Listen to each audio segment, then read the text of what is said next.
All right, guys, I bought a mini 4x4 so I can go off-roading with my friends. And it may be terrible or it may be great. We're gonna try and find out today.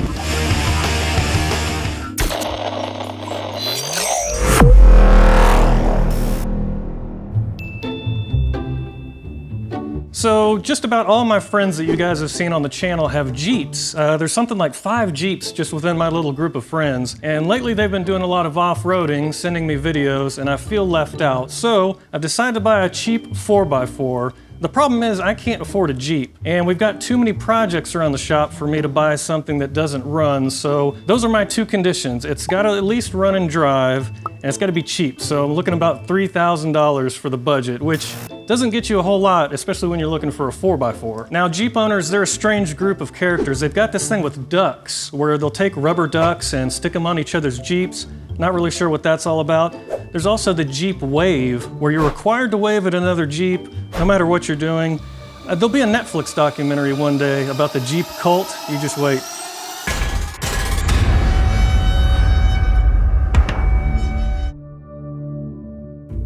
Now, with the 4x4 we're looking at today, no one's gonna wave at us in this thing if we buy it, except like maybe the tow truck. So we're gonna do a little road trip today. We've got an hour-and-a-half drive to go look at this little 4x4. We're gonna take the International that we tuned up in the last video, so it's kind of a combo video. We're gonna see how that thing does pulling a trailer, and if we actually buy this little 4x4, we'll get it back here, do a tour, drive it around. All right, guys, we got buddy JT here. He's been on the channel a bunch. We're gonna go look at this Geo Tracker. Yeah, right? Geo Tracker, 1990?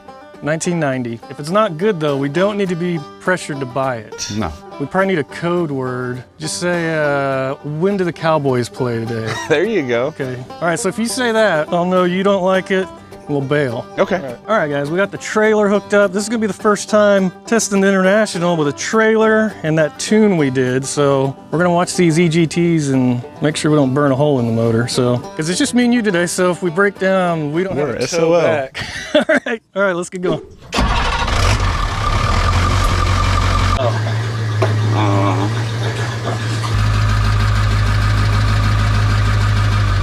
Check trans.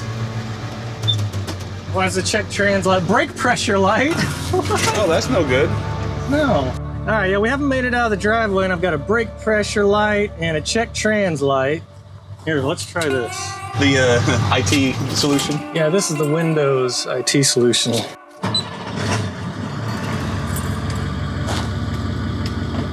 No. Okay. What do you think about that? I have no idea. Okay. Okay. How about us look at some shit on the way? I mean, it's shifting. Yeah. So what's it checking about? I don't know. You tell me, man. I don't know anything about these big trucks. I don't know anything about big trucks either. But we have a lot of experts in the comments on the last video, so I'm sure someone will be able to chime in. It can't be a temperature thing, because we just fired it up. Yeah. Unless the temperature sensor's going out. That's possible.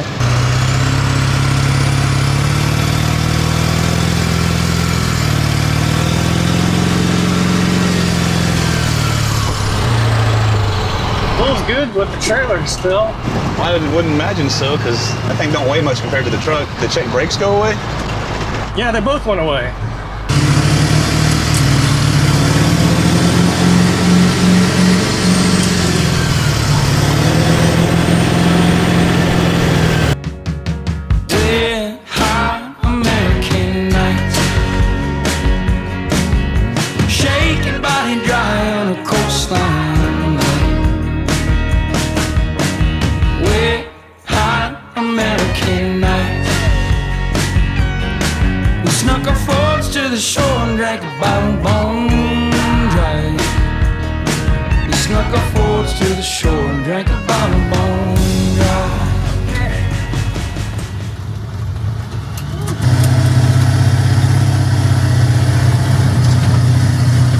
All right, guys, the truck did pretty good with just an empty trailer on it. We made it to this town, population 1,000. It's windmill country out here. So we're gonna go in this guy's farm, test drive this Geo Tracker, and if it's worth it, we'll see if we can make a deal on it. All right, we're test driving here, this guy's farm.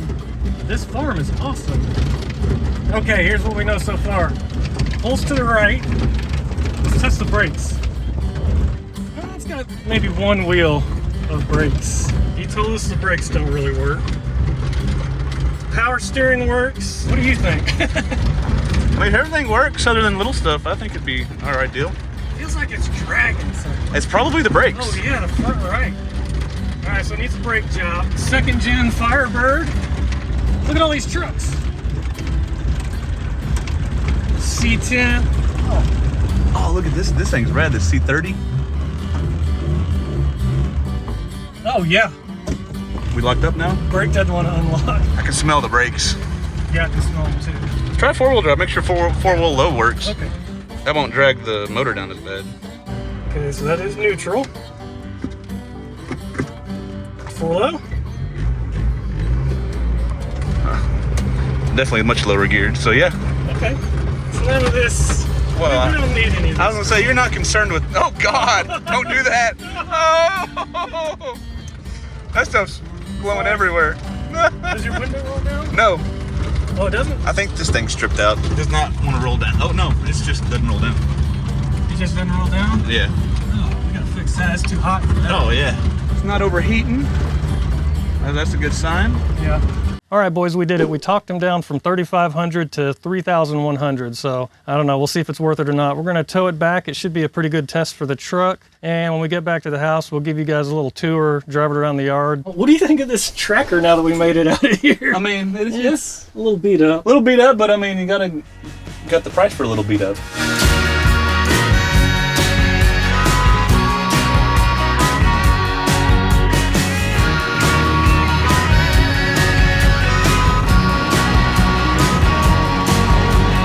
Davey got back from his first tour. He ain't the same boy that he was before. 440 EGT, 70 miles an hour, 2,700 RPM. No hills though.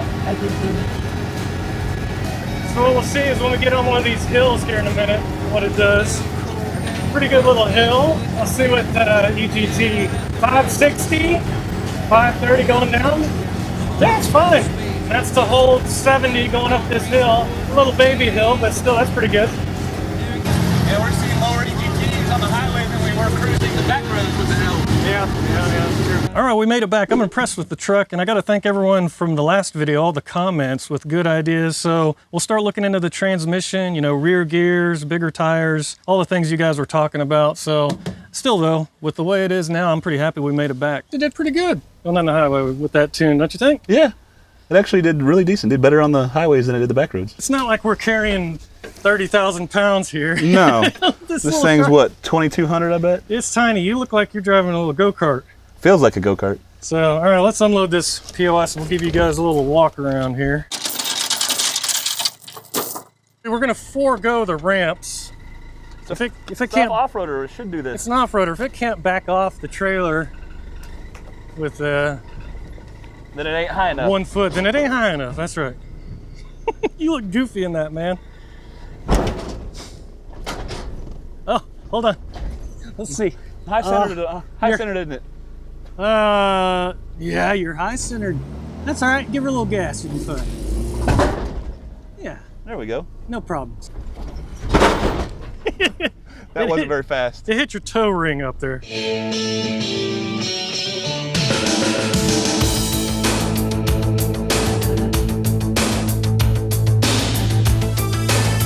So Geo was not its own car manufacturer. It was a subdivision of Chevrolet in the 90s. And of course, Chevrolet is a subdivision of General Motors. So it was a subdivision of a subdivision. And the idea was to make small cars pulled from the Japanese market for America. So they made some pretty crappy cars. They made the Geo Metro, which was a POS, the Geo Prism, and the Geo Storm. But probably the best thing they made was this, the Geo Tracker, because it's a little mini shrunken 4x4. And it's a Suzuki 1.6 liter engine. I think it's rated for 60 horsepower, maybe 80 horsepower. We'll double check the Wikipedia on that one. Need to figure out a color though. I'm not too keen on the chalky white, so if y'all have got any ideas, otherwise maybe hot pink, lime green are some options. We don't know if this is a limited slip on these or what. JT's gonna try and do a little burnout real quick. We'll see if both tires spin.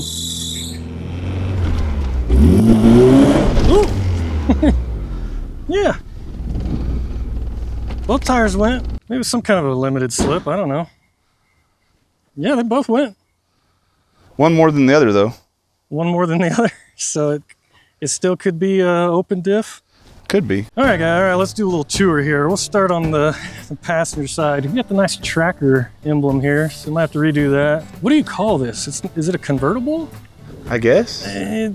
So the back is open, so you got your back seat back in here, so 2 people can fit. Back in one of the previous videos on the channel where we took our jet skis down the river and we met some people, they had a Geo Tracker that Cody drove us down their farm in, and I rode in the back. You can see there's a pretty good amount of room back. Look, JT, look at all that leg room. That's more than a Jeep. Yeah, it's more than a Jeep. Gee, what's the deal with your Jeeps and your duck thing? I have no idea. You own a Jeep, so I you're do supposed not. to know. Yes. My other half owns a Jeep. It's not mine. Oh, you okay? He's lying, guys. I really don't. He owns a Jeep. He just doesn't want to tell you guys that he's part of a cult. And looks like we're gonna need a new top. So I found those. Those are on Amazon, $200. So we'll get a new top. Got a nice dry rotted spare. Nice dry rotted spare. I guess that's to make the seat fold up. Yep. Okay, yeah. Fold the seat up so you can put bigger stuff in there. Fold the seat. Oh, what's under here? Let's see. Oh yeah. This is the only new thing we could find so far on this. It looks like they put a new gas tank in here. Got a nice missing door handle. Yeah, we got a missing door handle, so we'll have to get one of those. It's a 5-speed manual. Okay, baby. You call that the man pedal, right? Yeah, that's the man pedal there. 5-speed transfer cases down here. So you got your 2 high, 4-wheel high, neutral, and then 4 low. Yep. What is this? Oh, ashtray. Check it out, ashtray. I haven't had those since the mid-90s in For the all car. your smoking needs. The hood release is here in the glove box. They put it here for you. So that's nice, but it works. Storage here for your beers and whatnot. Your adult beverages. Your adult beverages if you're off-roading on your own property, of course. Right here, we got a little bit. So, this is kind of one of those, what is this? Oh, this is like the rubbery, yeah. You know, this is one of those where, I don't know, slap a piece of sheet metal down and call it a day. Yeah, for a project like this, I would agree. We're gonna have to find the Geo emblem. So we've got, what is this, 1.6 liters, right? Yeah. 8-valve overhead cam. Is it overhead cam? It might not be. Yeah, well, look where the timing gear is. Oh, yeah, right here. It is fuel injected, so it tells you electronic fuel injection. We're gonna have to look. It's either 1 or 2. It's like some knockoff throttle body injection. It does have power steering. It's got power steering. We've got a teeny tiny power steering pump down here. And then a reservoir over here. Got a reservoir for your power steering. I don't like the amount of electronics on this though. Like these guys right here, little solenoids to vacuum line. What is this about? There's no need for that. Why does it have that? Distributors back here, it looks easy to get to at least. Here's another solenoid with vacuum lines. What are all these vacuum lines going I don't know, to, my 91 Isuzu had a bunch too. It's got a teeny little plastic fan. Seemed to do the job. Yep, on the viscous clutch. Tiny little serpentine belt. Little 4-rib. 4-rib. 2 of them. 2 of them. So if you shred this one, you lose power steering, but you're still going. Still have alternator and water pump. And water pump. Water pump is teeny tiny. I didn't see like major leaks under here. It looked like there was probably an engine oil leak like any engine of this age would have. Yeah. And the transfer case is bolted to the transmission, right? But on the Suzuki Samurais, it's separate. Divorced. Divorced, they call it? They call it divorced. So which is better, or does it matter? Depends on what you're doing. What kind of lifts can you do on these things? Apparently, let's see. Yeah, for lifting these up, apparently what people do is 2-inch blocks here for a body lift. Right here where this rust is, there's a computer in here somewhere, JT. We're gonna have to find it. Probably under the dash. So we know where it's at. So if you go fjording in water? Yeah. Or fording in water? Fjording. Is it fjording or fording? I don't know. It's fording. Is it a silent J? I think it's no J. Fjording? There's a J in fjording. Well, fjord is like in, Sweden and Norway, those really deep. Oh. Oh yeah, you're in 2 high, by the way. It's a little squeaky. I think it might have a vacuum leak, maybe. I bet it does. It's a little stumbly.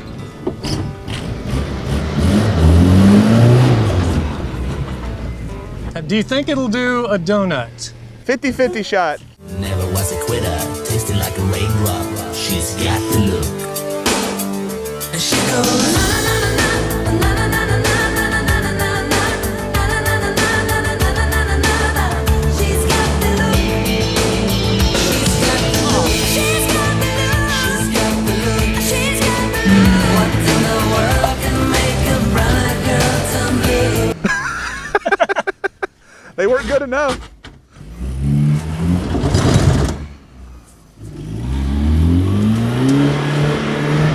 So it needs a limited slip. It does ride pretty good. It's really rattly because all the stuff falling apart on this thing, but the ride is pretty good. Like going over the driveway here, these bumps, you know, that's not bad. So I think what we're gonna do, I've got the list of the main things I need to fix, which is the brakes, and then we'll go do some test off-roading with the gang. They'll get the Jeeps together, we'll get this hunk of junk, and we'll go see what it can do. Y'all stay tuned for that. I appreciate you guys hanging out with us as always, and we'll see y'all next time.